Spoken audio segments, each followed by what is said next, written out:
Hello, my friends. Tosif here, back with another live stream. As you are joining, please say hello in the live chat window and let me know if you are getting the sound from this live stream. The reason I ask is because I'm trying my microphone. This is the microphone that I use for the audio only version of my podcast. And so I'm using it for my live stream now, and I just want to make sure that you're able to get good quality sound. So if you're hearing me clearly, please um, write that in the chat window and let me know. If you are somebody who listens, tunes in for my live streams frequently, then please let me know if this is much better sound quality or not. All right. I'm guessing this is much better sound quality, but I don't know.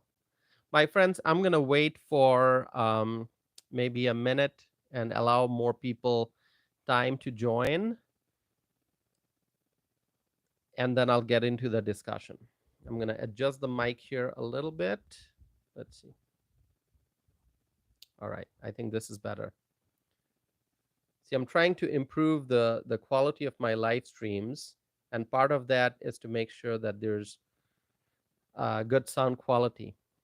So I'll be excited if you can tell me that this microphone gives better sound. This is sort of like a test run, but anyway. So my friends, I have some important things to discuss today. And so as you are joining, please let me know in the chat window. I would appreciate that. And I'm going to be paying attention to the chat window here.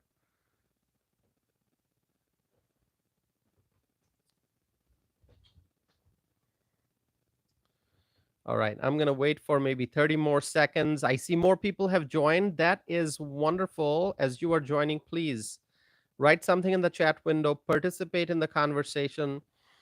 As much as I enjoy talking and sharing my views during the live stream, I also want to hear from you. So please let me know your thoughts, your opinions on different issues, and just say where you're from.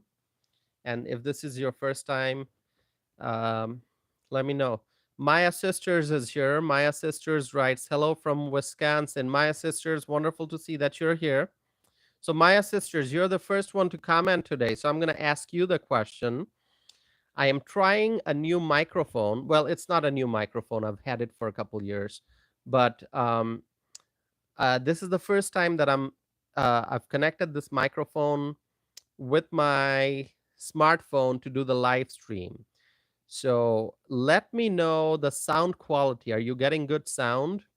Because that would really help me. This is supposed to give you better sound quality. And so this is the microphone from Shure SM7B. That's the model, and I use this for the audio only versions of my podcast. Maya Sisters writes, the sound quality is good. That is wonderful to hear. So I set it up and I didn't know if this would work properly. So it seems like it is working well. So that's wonderful. Thank you so much. Yeah. For my podcast, and my podcast is called Explore and Engage with Anam.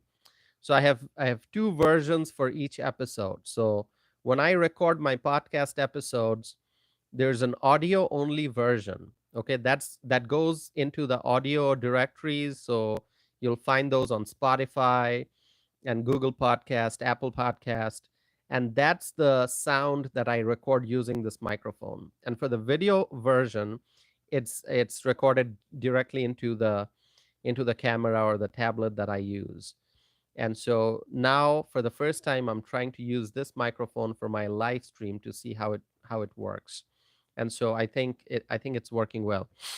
Maya Sisters writes, did you hear about City of Madison using COVID funds for illegal immigrants? Maya Sisters, I have heard that. I have heard that news, And I have not read the detailed report because I know that there is a report on it, and the report is the report I think was published by Institute for Reforming Government here in Wisconsin. Um, so I have not read the entire report. I've read the news reports, and I know that IRG, Institute for Reforming Government, they are claiming that they uncovered inappropriate use of federal COVID funds by the city of Madison. And I know that Senator Dewey Strobel is basically seeking answers on this issue. And so the amount that's being reported is $700,000, 700,000, and $700,000 of taxpayer money used for illegal immigrants. That's what the report says. Now, I want to read the whole report. I want to look into the details of this because this is a serious issue. This is a very, very serious issue. And if, I mean, we need to find out more. So, like, I need to find out more because I haven't read the report. So I want to read the report, learn about all the things that IRG, Institute for Reforming Government, found out. Okay, so this is going to be very important. So I'm glad, Maya sisters, that you brought it up because this is something I'm probably going to be talking about in the future, either during a live stream or in a podcast episode. Now, something similar I'm going to talk about now, but on a much bigger scale, something that's happening in our neighboring state. I know, Maya sisters, you're from here, Wisconsin. So in our neighboring state, something major is happening, and not a good thing. It's a bad thing that's happening, and I'm going to be sharing that with you now, and you're going to be shocked. So Mayor Brandon Johnson, he's asking he's asking the Chicago City Council to approve more money to care for the migrants. Okay, he wants more money uh, he wants more money from the city council.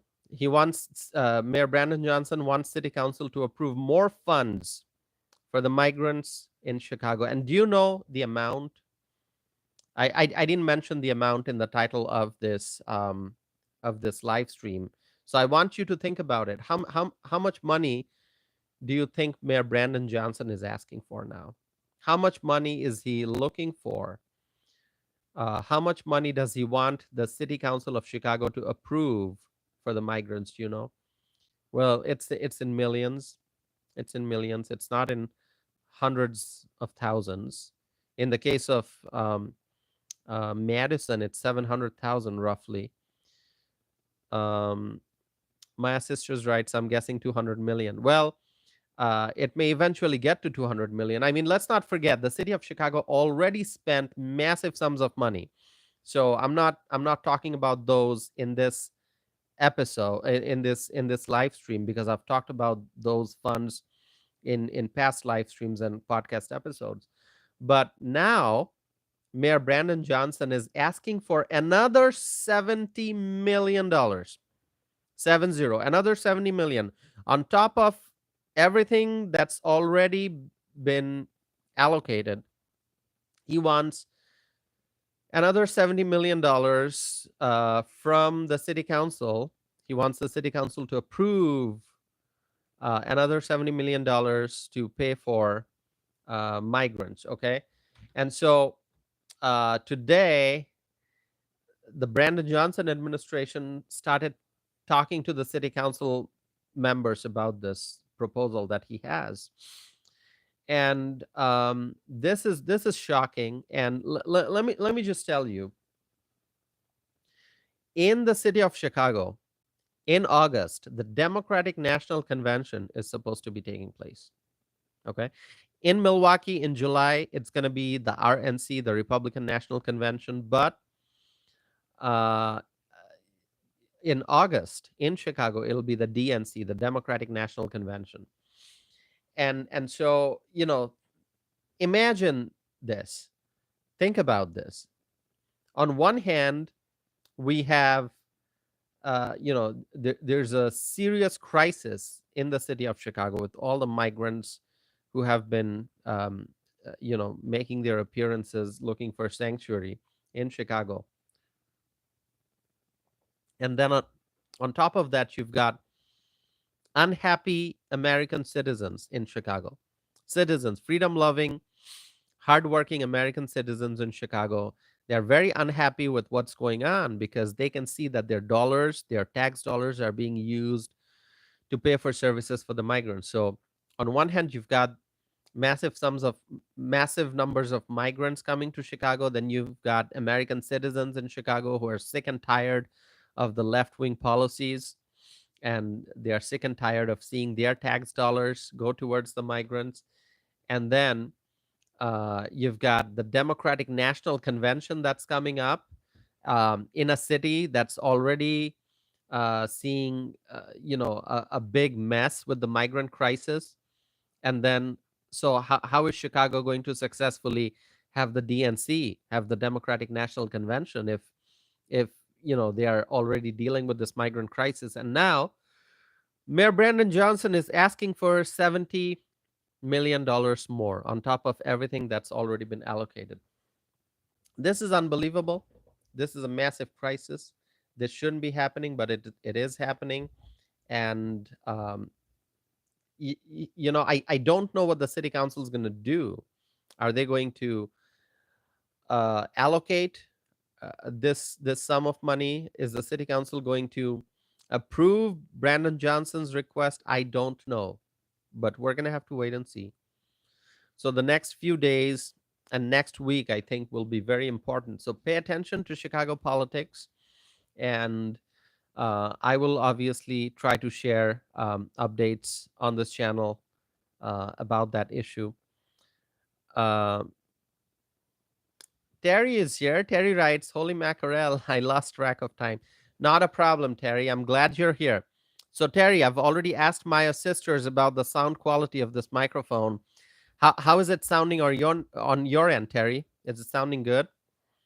Because if it's good, then I'm going to be using this for the live streams. Sounds good here. Okay. Does it sound better than usual? Or thanks for letting me know it sounds good, but does it sound a little better, you think? I may have to do a little bit of sound adjustment and engineering. That's why I need your feedback. I need to know. Maybe better. Okay, that's good to know. That's good to know. It's a very good microphone. Um, so the only thing is that I have to learn a little bit more and about the settings, because I've used it only for my audio only versions of my podcast. I've never used it for a live stream. So if it's working well, that's great to know. All right. So Chicago, Mayor Brandon Johnson is looking at the city council, and he wants the city council to approve another $70 million for the migrants. Unbelievable. Anyway, what can I say? We'll just have to wait and see what happens. I hope the city council does not approve it. I'm hoping that the city council is going to say, Brandon, enough is enough. We're not going to give you, we're not going to listen to you. We're not going to give the migrants any more money. That's what the city council should do. I mean, these are elected officials. These are elected representatives, and so they should prioritize the Americans living in Chicago, not the migrants. Now, Mayor Brandon Johnson, he's a failed mayor. He's a failure as a mayor. We know that. And if Brandon Johnson's watching this, I want him to know, Brandon, I mean, when you first came to office, people were hoping that you're going to be better than Lori Lightfoot, but sadly, that's not the case. Okay. I mean, um, looking at Brandon Johnson's track record as a mayor so far, I mean, really a failure, obviously, no doubt about it. All right. And so there's still time, Brandon. Brandon, just, what you have to do. So I don't know if Brandon Johnson's listening to me, but here's my message for Brandon Johnson. Brandon, Mayor Brandon Johnson, okay? He may not like it if I just call him Brandon, so I'm going to call him Mayor Brandon Johnson. Give him the respect that he should get, being an office holder. So, dear Mayor Brandon Johnson of Chicago, it's time to put America first. All right, it's time to prioritize the American citizens of Chicago. So your request of $70 million more for the migrants, um, cancel that plan. Cancel it. Just tomorrow morning, just go out in front of the public and say, I withdraw my proposal. We're not going to give a single dollar to the migrants. Enough is enough. He should say that. All right. um, I don't. Is there going to be an overnight change in his mindset? I don't think so. But I'm just showing him the right direction. Mayor Brandon Johnson, the people of Chicago elected you. All right, prioritize the people of Chicago and not the foreign nationals who are here illegally. And the city council.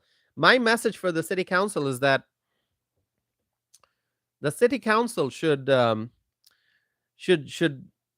basically, they should have a spine. All right, I mean, just just be firm and say no to Brandon Johnson. Just say, Brandon, we're not going to listen to your request, because it's time that we prioritize the American citizens living in Chicago. So that's what the city council should do. Now, I'm going to be paying close attention to this. I'm going to be paying close attention. All right. And I'm going to bring you the latest updates.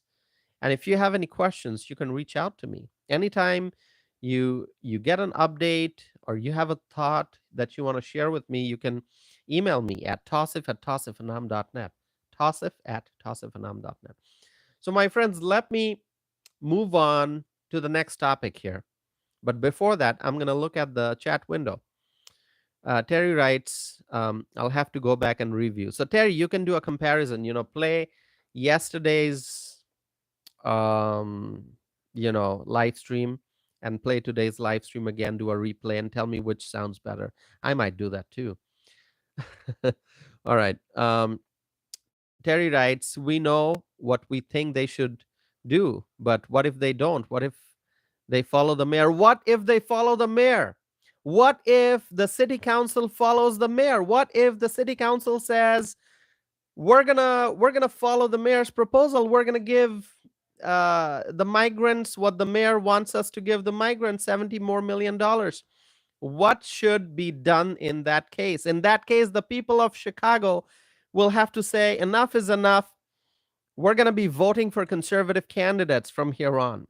They should be saying that. I mean, it's overdue already.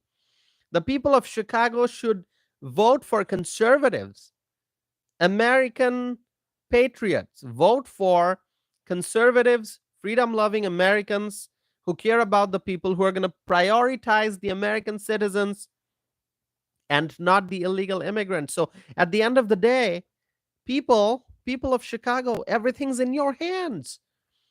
Don't vote for any incumbent city council member who votes in favor of giving Brandon Johnson what he wants, which is another $70 million for the migrants. So, the people of Chicago, they're going to have to pay attention, and they're going to have to understand what's at stake. Your freedom, your money is at stake.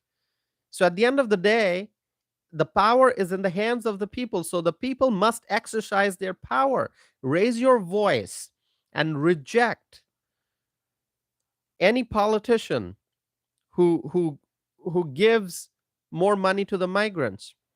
All right. So, that's all I can say. Here in Wisconsin, sitting in Wisconsin, all I can do is give some great advice to the people of Chicago. I'm obviously speaking a lot about these issues, and I'm trying to raise awareness. But at the end of the day, the people of Chicago have the voting power. I'm a Wisconsinite. I vote in Wisconsin. But the people of Chicago, they vote in Chicago. So they should reject Brandon Johnson and any city council member who votes in favor of allocating $70 million more for the migrants. Those incumbent city council members should not be reelected. Should not be reelected. So the decision is in the hands of the people. Let me read some comments here. Maya Sisters writes, I saw news reports that legal immigrants are complaining about the migrants receiving benefits. Exactly. Exactly. That doesn't surprise me because I know that's happening. I have talked to legal immigrants and naturalized U.S. citizens, and I'm a legal immigrant. Legal. I came here legally by following the laws and rules, by respecting America's immigration laws. That's how I came to the US, and many other people have done the same thing. There are many people who continue to do who are doing the same thing. They're going through the proper immigration process to get to the United States. As I said before, 1 million people, usually more, 1 million people get their permanent residency to live and work in the United States every year. 1 million people are getting their permanent residency to live and work in the United States. They are the legal immigrants. They have to go through background check. They have to fill out paperwork. They have to follow the laws and the rules. There are reporting requirements. So many things. And then hundreds of thousands of people are becoming naturalized U.S. citizens. So those legal immigrants, those naturalized U.S. citizens, they are not happy. They are not happy to see what's going on at the southern border. They are not happy to see that the illegal immigrants are getting tons and tons of benefits while American citizens continue to suffer. So, my sisters, many legal immigrants are complaining about illegal immigrants receiving benefits. You are absolutely correct. Terry Dunlap writes, I think most legals are upset about the illegals. Exactly. My friend Terry from South Dakota, she said the absolute correct thing, that most legals are upset about the illegals because the legals are following the law. The legals are following the rules. And what are the illegals doing? They are just walking across the border with a feeling of entitlement. They feel that as soon as they come here, they're going to get free housing, free food, free warm clothes. They don't have to pay rent and medical care. So many free stuff after free stuff after free stuff. That's what the illegals expect. They feel entitled because they can see what's been going on in New York and Chicago. Illegals are getting free stuff. And so more illegals are coming in to get a slice of the pie. All right. Terry writes, my sister-in-law is one of those legals. Yeah, there are so many legal immigrants. There are people right now waiting in line to enter legally. They are waiting in line. Many have been waiting for years. Many are going through the rigorous process of legal immigration. And then there are those taking the shortcut. They are walking across the southern border. They're coming in. They're just crossing the border. They're walking, crossing the border. A lot of people are part of a caravan. They wave flags and they got bullhorns. And the reporters are there capturing the images and the videos of the illegal immigrants proudly forming a caravan and walking to the southern border of the United States. They're crossing Mexico. They're coming in. They're walking. It's like a party. It's like celebration. They're coming in. I mean, because the Biden administration in power, our laws and rules are being disregarded.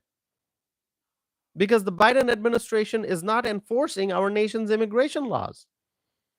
And so the migrants, they just proudly walk. They form a caravan. Can you imagine a caravan? And there have been caravans in the past, and I talked about a caravan just not too long ago. I mean, can you imagine the illegals, the foreign nationals? They are forming a caravan, making a declaration that they don't care about America's immigration laws and rules, that they're going to walk across the border. I mean, think about it. You know what we need, right? You know what we need. You know the solution to this problem. And the name of the solution to this problem, the name of the solution is the name of a man who can fix this. Do you know the name of the man who can fix it? Donald J. Trump. Donald Trump can fix it. America first, my friends. Make America great again. Let me now go to New York, not physically go to New York, because you can see that I'm comfortably seated in my chair. I'm not at an airport. I'm not going to board a plane to go to New York. When I say let's go to New York, what I'm referring to is let me now switch topics and talk about New York. That's what I mean. And I hope you understand that. We're going to talk about New York. Who's a worse mayor, Brandon Johnson or Eric Adams? I think Eric Adams is the worst mayor in America. But if you think it's Brandon Johnson, let me know. Either one of them, I think. I would say Eric Adams, the worst mayor in America. I don't have any doubt. I think he's the worst mayor in America. Um, I don't know if Eric Adams is listening to it, but I think he understands a lot of people feel the same way, that he's the absolute worst mayor in America right now. So let me talk about what's happening in New York. Um, Mayor Eric Adams, um, he thinks that New York is the safest big city in America. That's what he thinks. Okay, I mean, he can think whatever he wants. He can imagine all kinds of stuff. All right, things that have no connection to reality. I mean, when Mayor Eric Adams thinks, when he claims that New York is the safest big city in America, he is actually dreaming. He is imagining stuff. Okay, things that have no connection to reality, because that is absolutely false. New York is not the safest big city in America, but that's what Eric Adams thinks. He thinks it's the safest big city in America. So anyway, here's what happened. Something very interesting. Um, Congressman, no, Congresswoman Beth Van Dyne of Texas. She's from Texas. Let me just look at something here. All right. I'm checking the live chat window here. Congresswoman Beth Van Dyne from Texas. She published uh, she had a full page newspaper ad offering New York police officers, um, basically saying that New York police officers should go to Texas. Okay, I mean, this is very interesting. So this ad was published in the New York Post. Okay, an ad by Congresswoman Beth Van Dyne was published in New York Post, and the ad says, "Ladies and gentlemen of law enforcement, it's time to escape New York and move to Texas." I mean, what an excellent message, right? I mean, it's a direct appeal. It's a direct appeal to the men and women of law enforcement in New York. It's an appeal. It's the message from a congresswoman to say, "Hey, New York law enforcement officers, you know what? It's time that you leave New York behind and move to Texas. We're welcoming you in Texas with open arms. We're welcoming you in Texas. We're going to embrace you in Texas. So, I mean, it says that, in the ad, the congresswoman says you should no longer put your careers and lives in the hands of politicians who couldn't care less about you or your families. Direct message, okay? Because we know what's happening in New York. NYPD officers are being targeted, and their health and safety is at risk.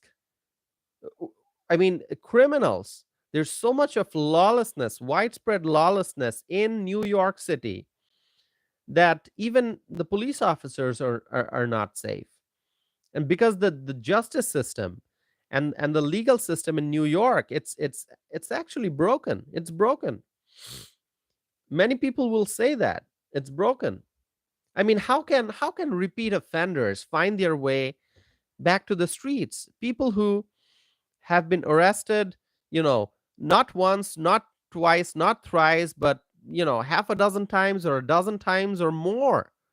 How can those repeat offenders find their way back to the streets in New York?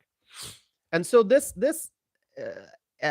ad published in the New York Post, this ad by Congresswoman Beth Van Dyne, it's basically a message like, hey, we support and respect the men and women of law enforcement in Texas. So if you are a law enforcement officer in New York, you know what?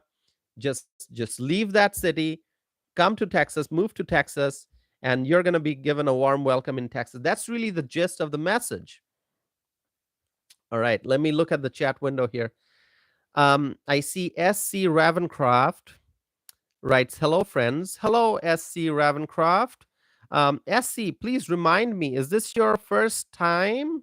Have you been here before? Have you tuned in for my live stream before, or this is your first time? If this is your first time, I'd love to know how you found this channel. Terry writes, hi, SC. So Terry is greeting SC Ravencroft. JW is here. Hello, JW. Hope you're doing well. JW writes, uh, hello, everyone. SC Ravencroft writes, first time scrolling. Awesome, wonderful. So it always makes me happy when I see that new people are finding my channel and they're tuning in for my live stream. So SC Ravencroft, welcome to my channel. My name is Tausif Anam, and I appreciate that you're here. I hope you'll subscribe to my channel and stay connected. And let me just give you a quick overview. My friend Terry knows about it, and JW, who has also been connected to this channel for a while, JW also knows about it. But SC, because you're new, I'm going to give you a quick overview. So my channel is about social and political issues, both domestic and international. And so I publish videos on this channel. I also publish the video versions of my podcast episodes on this channel. So you're going to find those videos if you just do a little bit of a search on this channel. But then since January, I have also been doing live streams almost every night, usually at least 5 days a week, sometimes 7 days a week. I do live stream usually at night. I'm in the central time zone because I live in Madison, Wisconsin. So I usually start my live streams anywhere between 9 and 10 p.m. Sometimes it's a 9 p.m. Central Time start, sometimes 9:30, sometimes 10. And if it's unusually late, I'll start it at 10:30. But I like to do a live stream every single day, sometimes half hour, but usually more than an hour because I have so much to talk about. And it's not just me talking. I like to read the comments that I see in the live chat window, and I like to engage in a dialogue. So I respond to comments, I respond to questions, I try my best, and then I want this to be a dialogue. So SC, I'm glad you found this channel. I hope you'll stay connected and keep coming back for the live streams. And please check out some of my other videos. So SC, you have a question, thoughts on the death penalty? Um, that's an important topic. I am going to do a little bit more research on that. Actually, I don't know if you're specifically asking about like any particular state law pertaining to a death penalty, or you just want my views on death penalty in general. Let me know, and then I can try to answer. And I'll be honest with you, there are many questions that I can answer right away. There are many issues about which I can immediately share my views, but then there are times when I have to think about an issue before I can form an opinion, or maybe I have an opinion, but I feel like it's not very firm, and that my opinion may still be evolving. So I like to withhold, and I like to you know I like to not give an answer unless I'm sure. So I only like to give you an answer when I know for a fact where I stand on an issue. So regarding the death penalty, I see you are asking in general. Really can't give an answer right now. So maybe in a future video. I can't promise when that'll be, but when I have an opinion on it, I'll share it. um Terry writes, Missouri just had an execution. I didn't see that video. Oh, I see it now, because I mean, I didn't see that news article, or video clip of news article on that issue. But as I see Terry's comment, I'm searching. I see that a Missouri death row inmate was executed. So I see that. I'm gonna read it afterwards. All right. Deanna Salem is here. Deanna, wonderful to see that you're here.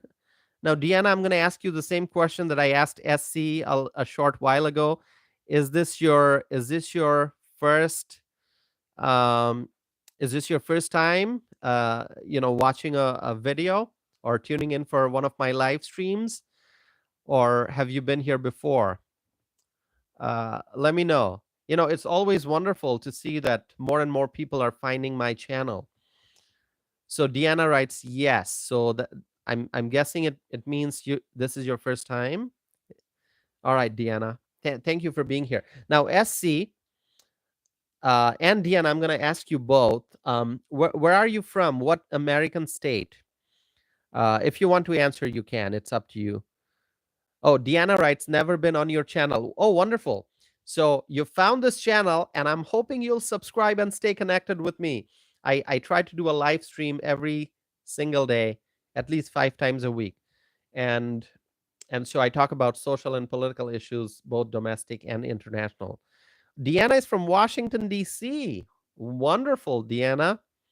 You are from the nation's capital. And SC is from Oklahoma. Oh, I love Oklahoma. Back in 2018, my mom and I, we made a road trip.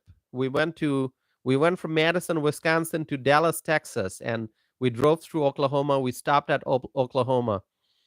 Uh, and so Oklahoma, beautiful state, wonderful people. So Deanna, thank you for joining from Washington, D.C. Uh, it is wonderful. We have someone from our nation's capital. JW is writing, Washington, D.C. Is it dangerous in your area? Deanna writes, not so bad. All right. Let's see. So Deanna, I'm glad you found this channel. Now, for those who for those who are on this channel for the first time, like Deanna and SC, let me just tell you that my political views are conservative, but I welcome people from um, people with a variety of political views on this channel. If you're a conservative, you're welcome. If you're a liberal, you're welcome. Feel free to share your thoughts. Feel free to disagree with me if you think that what I'm saying is not aligned with your political views or your policy views. Feel free to disagree, because I want this channel to be a place where we can have a dialogue. Okay. So I welcome your thoughts and opinions. So feel free to agree with me, and let me know that. And if you disagree with me, I would still want to hear from you, and I want to hear your viewpoints.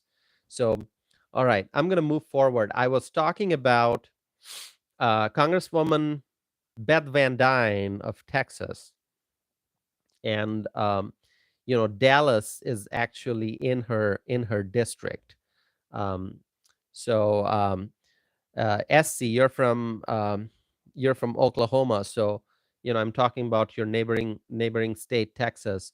So Congresswoman Beth Van Dyne published an ad. This ad was published in the New York Post. An ad was published in which the Congresswoman basically asked the law enforcement officials of New York to leave New York and to move to Texas. And so the mayor of New York, Eric Adams, was not happy about it. He was not happy about it, and he went on to say that New York is the safest big city in America, which is not true. It is not true. Okay. Uh, let me just tell you, there was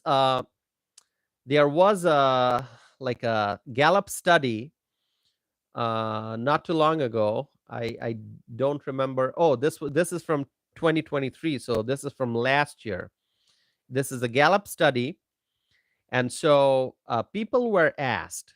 Okay, Americans were asked um, if they consider the following cities to be safe to live in or to visit or not. Okay, so people were asked. They were, you know, uh, they were asked for each city. Like there's a list of cities that I'm looking at. They were asked if the city, name a city.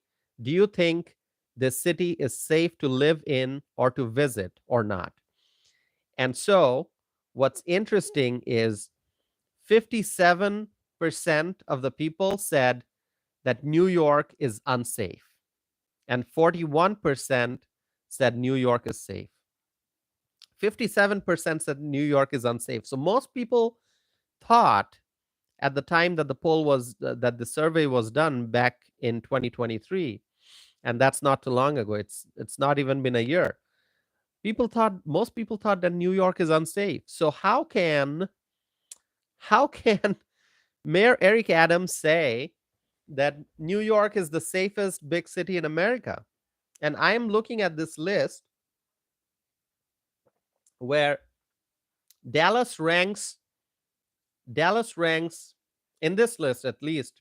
I'm looking at a list of, let's see, 1, 2, 3, 4, 5, 6, 7, 8, 9, 10, 11, 12, 13, 14, 15, 16. I'm looking at a list of 16 major cities.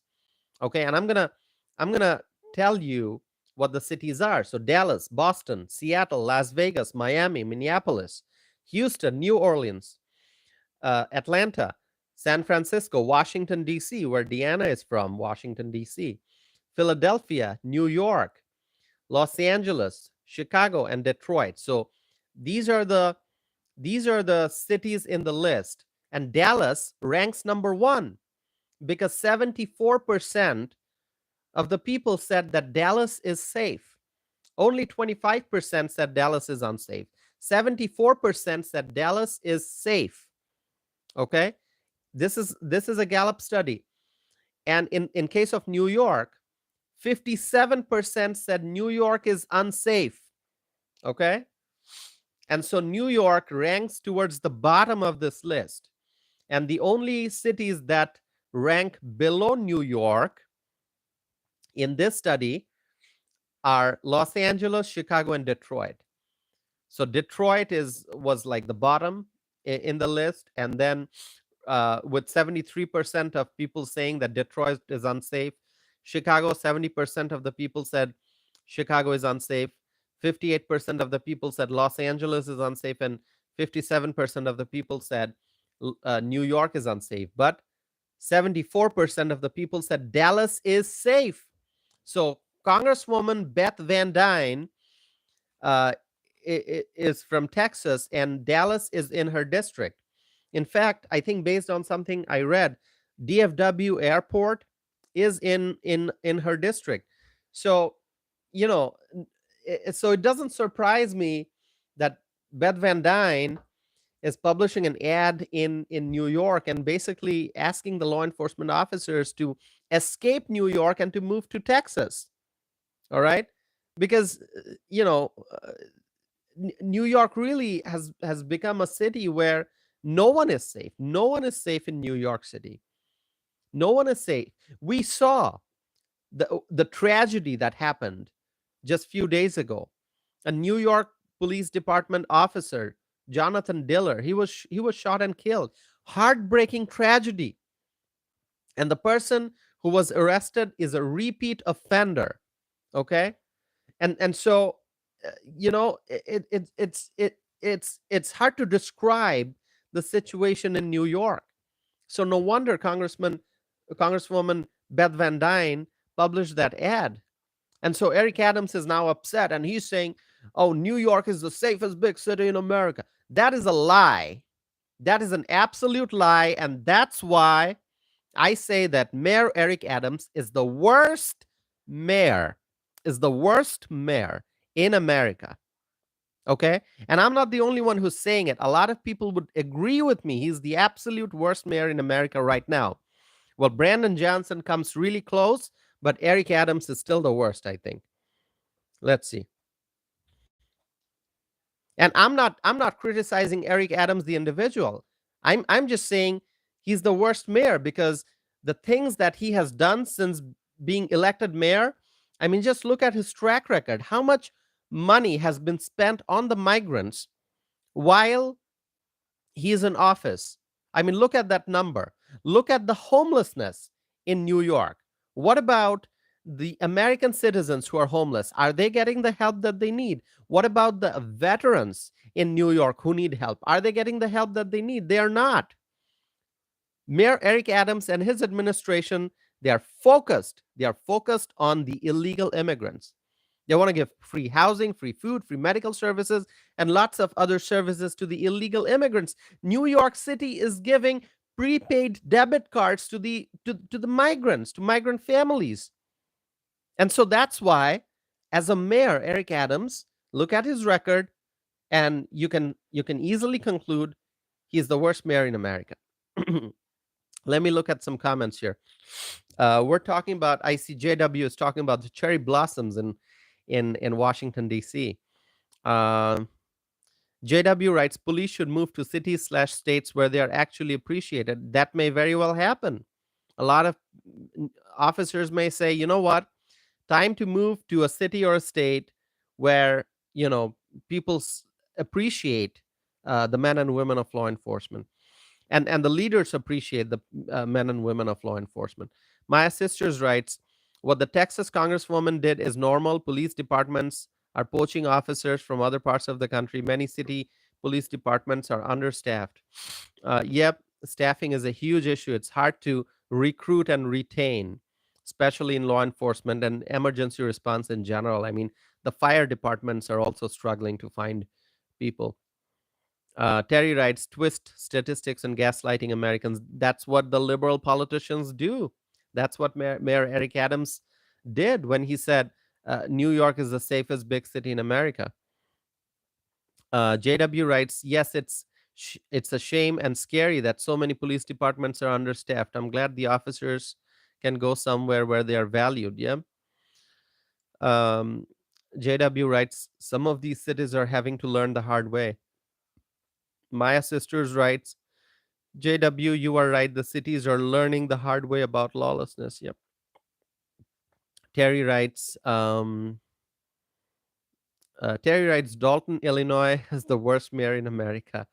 Lori Lightfoot was hired to investigate her. I saw that. So I have not followed that news.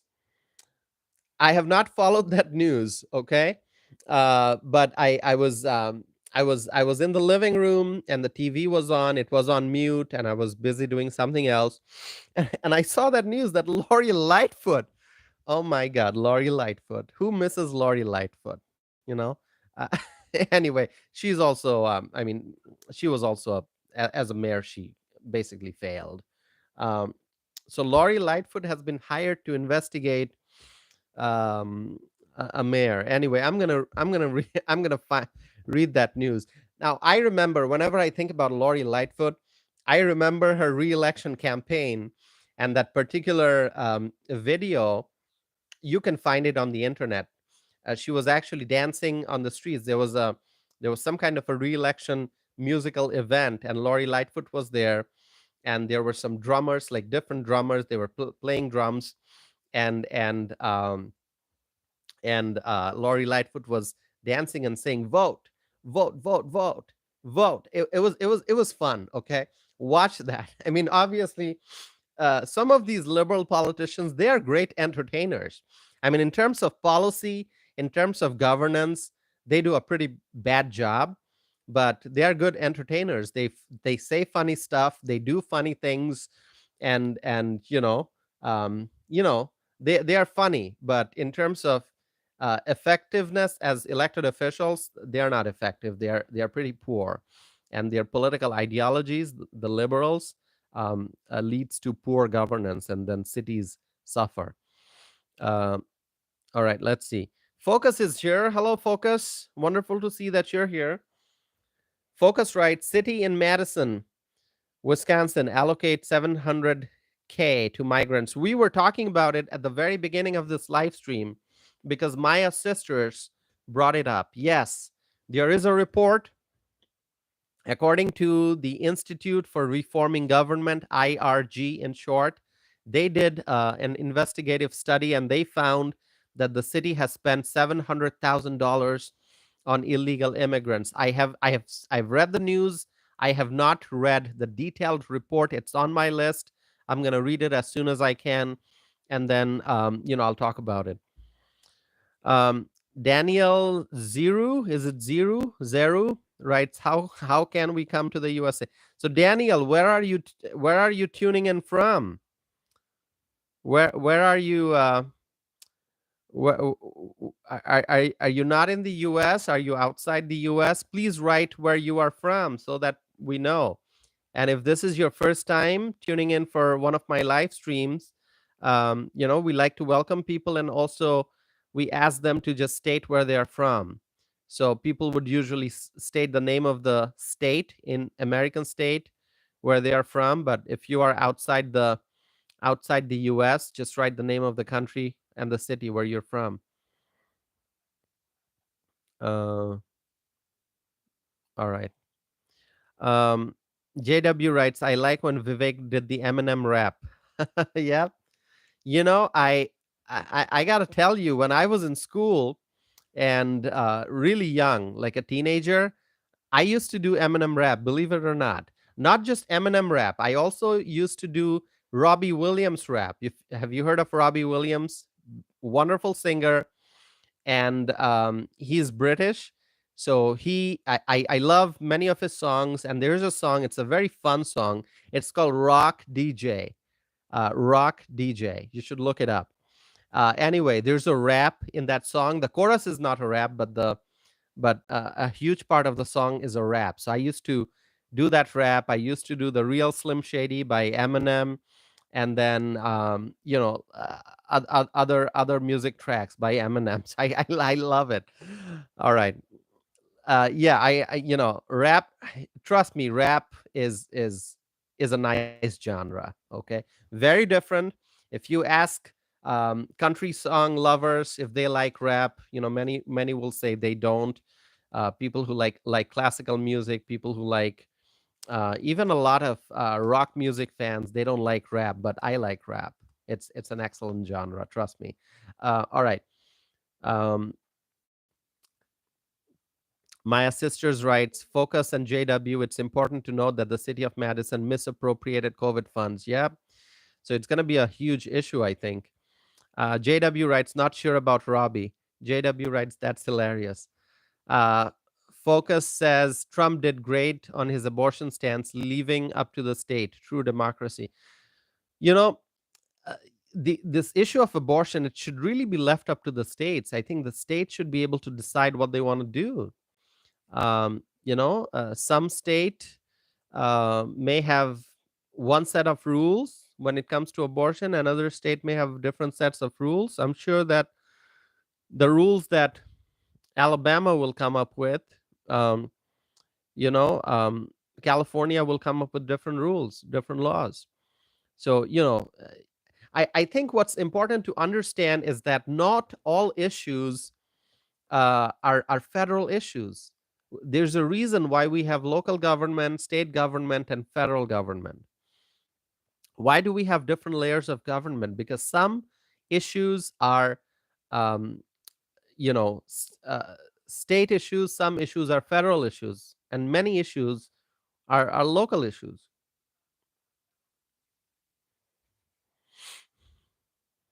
JW writes, yes, I think Trump's stance is pretty good. So I asked Daniel a question. I don't know if Daniel is still here. I wanted to find out which country Daniel is from, if outside the U.S., but I haven't seen any answer, so I'm just gonna move forward here. So yeah, I mean, Trump is. I mean, he's. I hope he gets reelected. I am actually the number one thing. I mean, Trump's doing everything right. The way he's moving forward with the campaign, he's doing everything right. Leave abortion up to the states and let the state voters decide. Uh, Focus writes, Trump know how to read the room, and it helps him with independent voters. The independent voters are going to play a huge role in this election, and so it's important to win the hearts and minds of the independent voters. JW writes, I hope people that are on the fence, independents, etc.,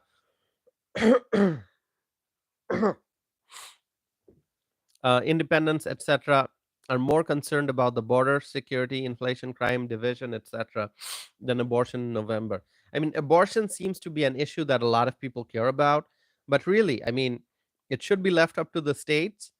But the big national issues are border security. Absolutely. The border crisis is hurting America, inflation hurting consumers, crime hurting everyone. And so these are the big issues. Energy. Don't forget energy. Energy policy is so important. We want America to be energy independent, but that's not the case right now. When Trump was in office, America did become energy independent, but it no longer is. So we need Trump back in office. JW writes, we still have to keep watch for some focus groups. Yeah, there are focus groups that we need to pay attention to. And so, I think abortion is still going to be a big issue. And there's another big issue, which I don't know how much of impact that'll have in November this year, but the issue of marijuana legalization, that seems to be a big issue for a lot of voters. Now, it's I'm not going to comment too much about it in this live stream, because I think I need to do a thorough study on it before doing a live stream or a video on it. I need to sit with some numbers and statistics and data and surveys and polls, but that may end up being a big issue. In the past, it has been a major issue. At least I know in Wisconsin, um, that continues to be something that's on a lot of people's minds, especially when you're thinking about independent voters or people on the fence. Abortion and marijuana legalization, those happen to be pretty major issues.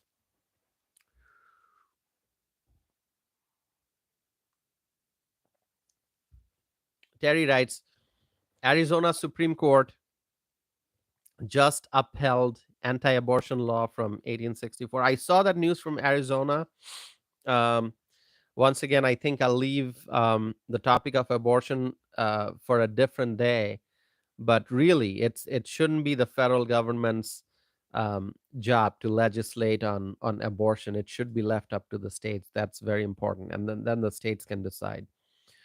Focus writes, neither side will have 60 Senate seats, um, so the abortion issue is going nowhere. Um, let's see. Neither side will have 60 Senate seats, so the abortion issue is going nowhere.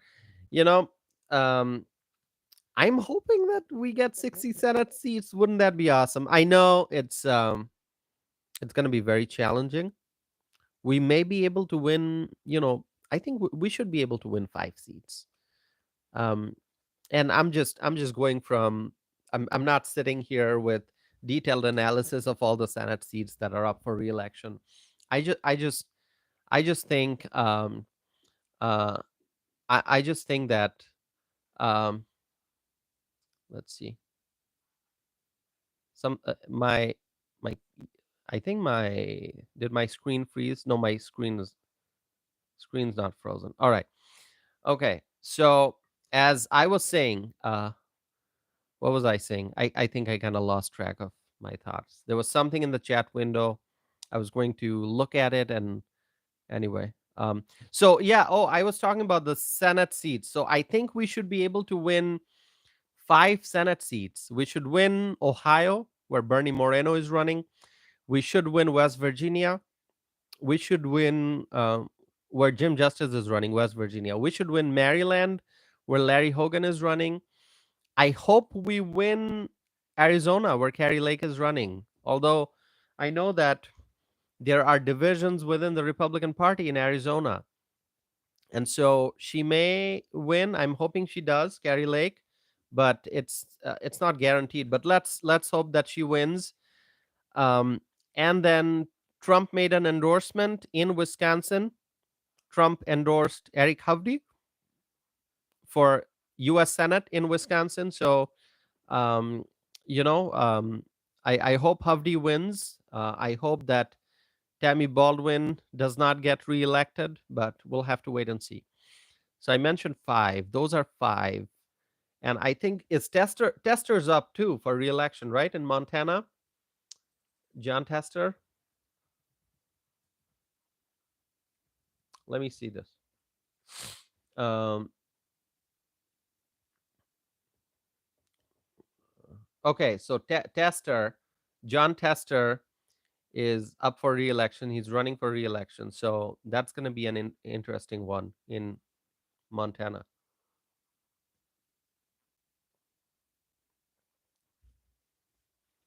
JW writes, wish we had Senate House presidency with significant margins. Wouldn't that be awesome? Wouldn't that be awesome? I hope dream scenario. Trump in the White House, significant margin in the US House of Representatives for the GOP, in favor of the GOP. So majority, GOP majority in the House, but significant majority. And then 60 seats in the US Senate. Wouldn't that be awesome? uh, with Trump in the White House. With Trump in the White House. So Trump in the White House, um, GOP control of the House, and 60 GOP seats in the Senate. That'd be awesome. It will probably, JW writes, it'll probably be close in Ohio though, because Sherrod Brown is pretty well liked here. Well, it's when incumbents have been there for a while, it can be pretty challenging. I mean, the same is happening here in case of Tammy Baldwin. She has been in office for 2 terms, so she's running for her term, third U.S. Senate term, and so because um, and even looking in the years prior to her being in the Senate, she has been in politics for a long time. So there's name recognition there. And so sometimes incumbents have that advantage because they have name recognition. They have been in office for a while. They understand how the system works, the politics. And so it may be hard to defeat an incumbent, but it's not impossible. It's not impossible. It happens all the time. Incumbents get defeated. But I understand, JW, what you're saying. But hopefully, with Trump's support, Bernie Moreno can win in Ohio. I'm hoping for that. Focus writes, Carrie Lake has to get the McCain Republicans behind her. That was her biggest problem in 2022. I understand that continues to be an issue. The McCain voters, my question to the McCain voters would be, do you want to see Republicans win? Do you want to see border security? Do you want to see sound economic policy? Do you want to see law and order. I mean, if you want all those things, if you want border security, if you want to see the rule of law being restored and strengthened, if you want to see, you know, energy independence, if you want to see, um, you know, sound economic policy, then we need Republicans in the Senate. And so help Carrie Lake win in Arizona. So that's really my brief message to the McCain Republicans. We'll see what happens going forward. Focus writes, border issue is major in Arizona. Absolutely, it is. It is major in Arizona. And you know what's happening is, as Texas works hard to secure the Texas border, a lot of illegal immigrants, they are entering through New Mexico, they are entering through Arizona, they are entering through California. So uh, the more that Greg Abbott does to secure the southern border that Texas has, uh, you know, the migrants, they use different routes, and so they cross into Arizona, New Mexico, California. And so, you know, Arizona not only needs a Republican U.S. senator, Arizona also needs a Republican governor. All right, let me see some comments here. All right.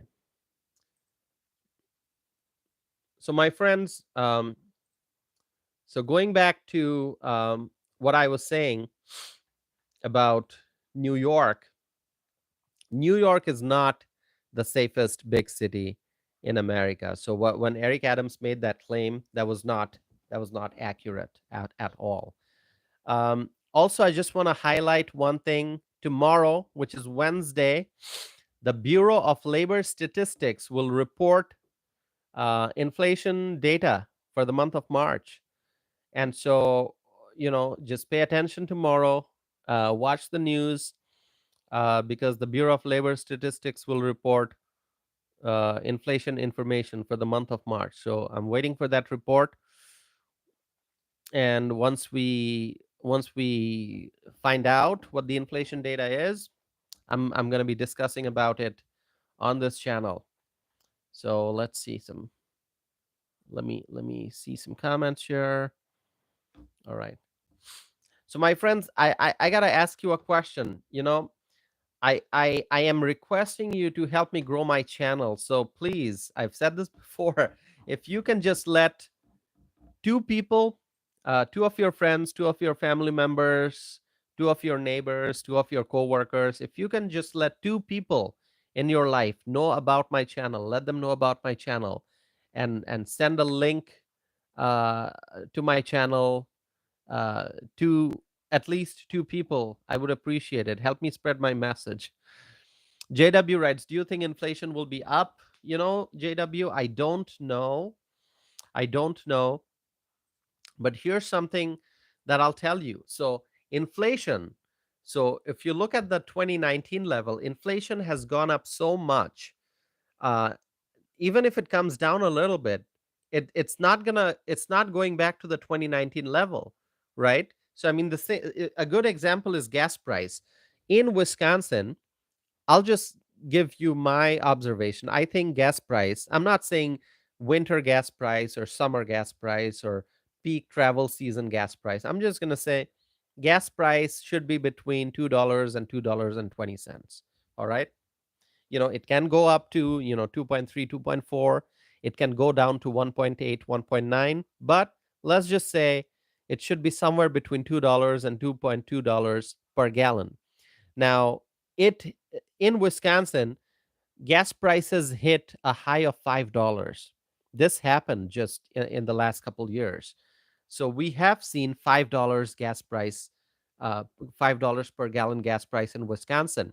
And now, if you think uh, about that peak, and you look at the current gas price, which is between 3.4 and 3.5, it's easy to conclude that gas price went down, but that really doesn't give you the complete picture, because 3.4, 3.3, 3.5, that's still very high compared to what I believe should be the normal level, which is somewhere between $2 and $2.2 per gallon.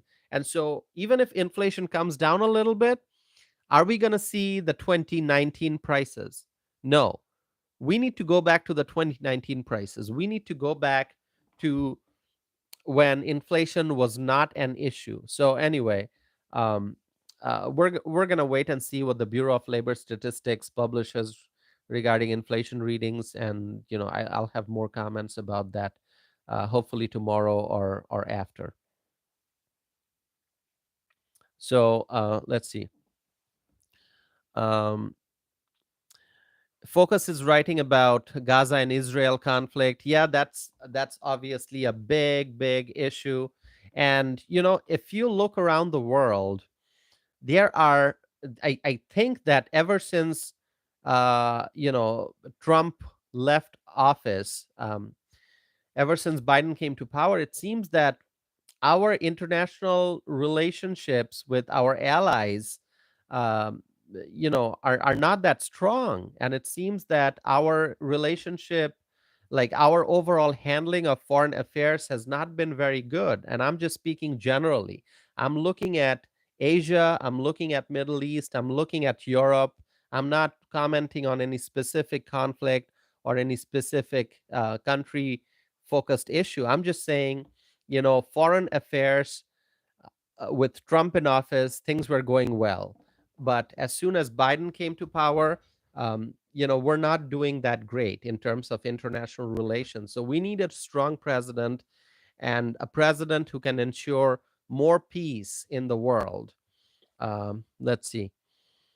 JW writes, groceries seem like they're worst. It's not coming down.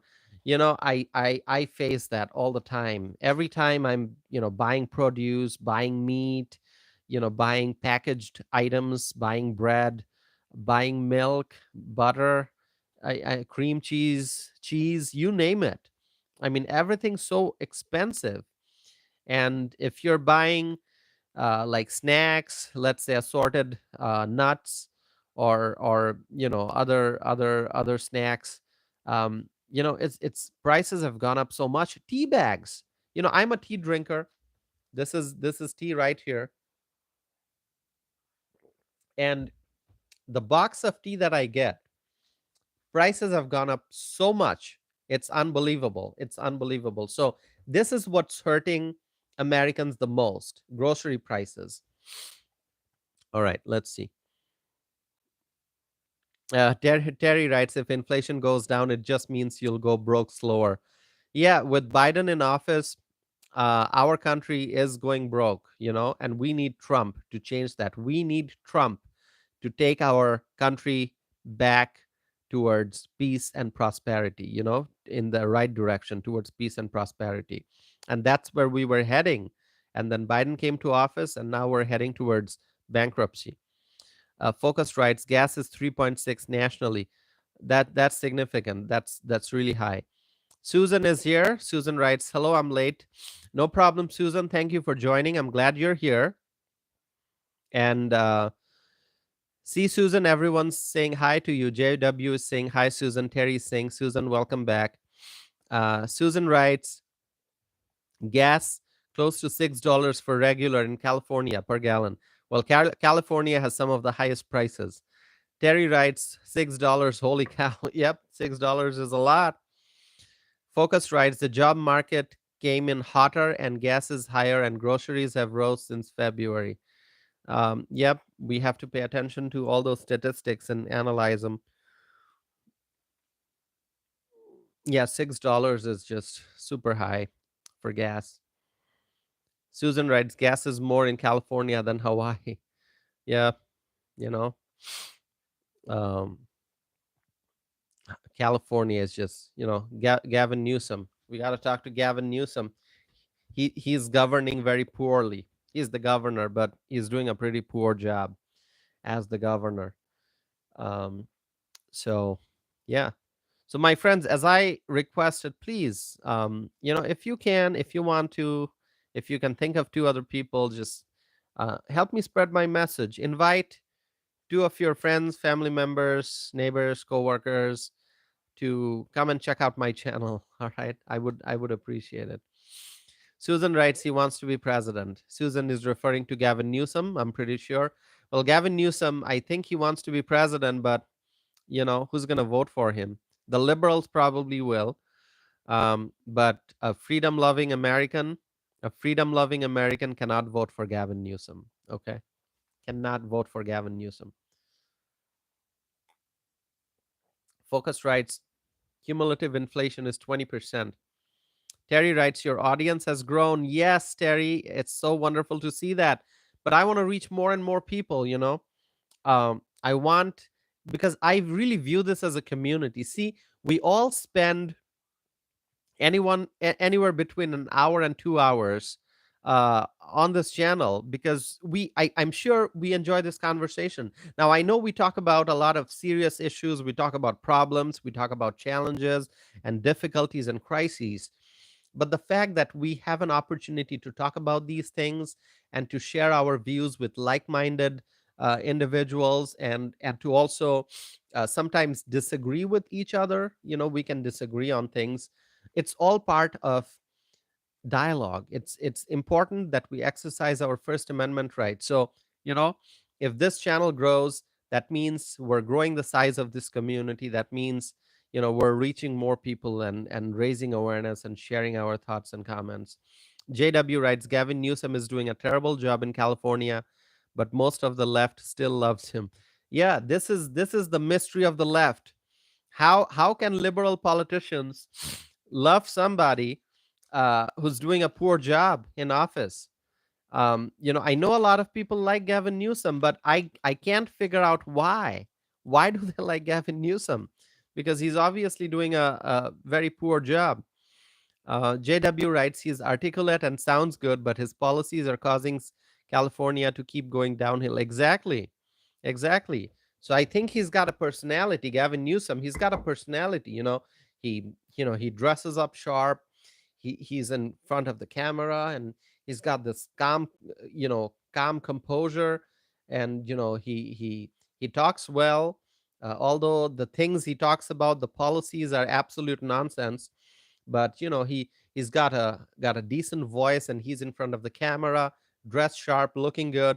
And I think that's what the liberals fall for. They just like that smart looking guy on TV. But you have to live in the reality. You have to live in California to know what kind of damage Gavin Newsom's policies have done, right? And Gavin Newsom is not alone. He's got liberal allies in the state legislature. The state legislature is passing bills that are damaging the California economy, and then Gavin Newsom is signing those bills into law. So it's not Gavin Newsom only causing damage to California economy. He's got all those liberal allies in the state legislature. So anyway, people who like Gavin Newsom, I mean, just pay attention to his policies. Just find out what his policies are, and then you'll see the reality. You'll see how how devastating liberal policies are for California. uh, Focus writes, don't forget everyone, Dollar Tree raising prices again this year. Yep. Even prices are going up, even in stores where you pay 99 cents or $1 for stuff. JW writes, are they just caught up in his image or what? I guess that's the case. I mean, Gavin Newsom, yeah, what Terry is writing, Hollywood governor. I mean, it's true. Gavin Newsom is a good-looking guy. He's on TV. He's got his hair brushed back. He's got there, talking like he's a wise individual. He's not. All right. I mean, he's an absolute liberal, and economics 101 doesn't make sense to Gavin Newsom. Economics 101 doesn't make sense to Gavin Newsom. All those liberals, what they do, their policies are just in violation of basic economic policies. I mean, number one, let the private market work. Let the market forces decide where things are going to go. But the government keeps intervening in the market. And that's what's causing a lot of damage. And that's basically a very simple thing. Just stay out of the market. Don't The government shouldn't poke its nose in the market. And see what Gavin Newsom did. Minimum wage increase, and that's going to cause a lot of damage. I mean, let the market determine the wages. Let the market do the job. The government doesn't have to step in and do something drastic, but that's what Gavin Newsom in California did. Um, JW writes, isn't California the number one state people are moving out of? Look at all the homelessness, drugs, crime, ridiculous cost of living. I think it's either California or New York. I think California actually may be the number one state that people are moving out of. I think so. I mean, New York is also high up there. I'm not sure if it's all of New York or if it's just like New York City that people are moving out of. But New York is one of the states that people are leaving, and so is California. Terry Dunlap writes, I don't find him good looking. All right, that's great, Terry. So Terry, I'm going to ask you, who do you think is the best looking political figure? You can answer that question, but only if you want. But I'm going to ask this to Terry. Who do you think is the best looking political figure in America? Um, well, I should say male political figure and female. So I want to get like two different names, male and female. JD Vance. All right, Terry likes JD Vance. All right. And who would you say is among female political figures? JD Vance, the US Senator from Ohio. Uh JW JD Vance would be the senator, is the senator in the state where JW lives, Ohio. Kristi Noem.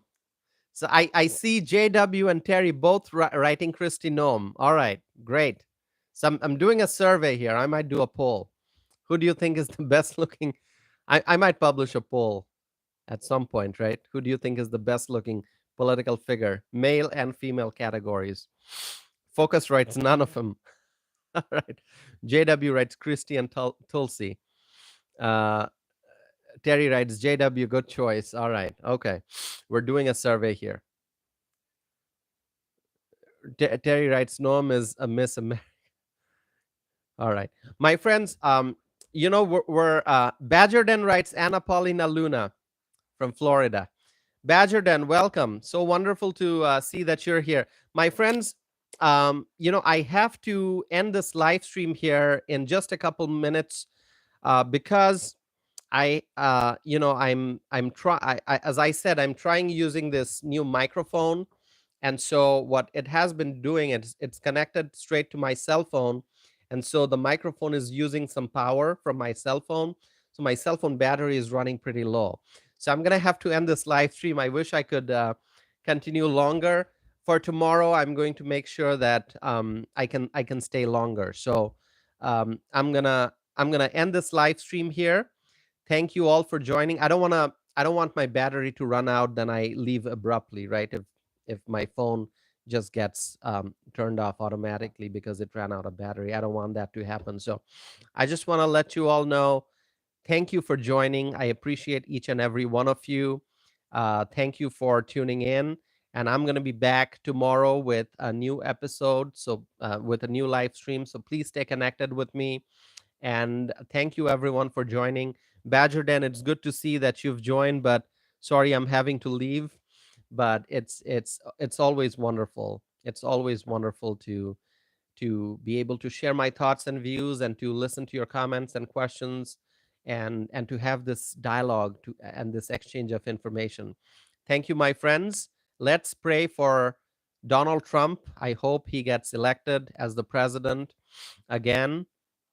And so, we can make America great again. My friends, with that, I'm going to end this live stream. Once again, thank you for tuning in. And I hope to be back again soon with more videos and more live stream. Thank you. Have a good night.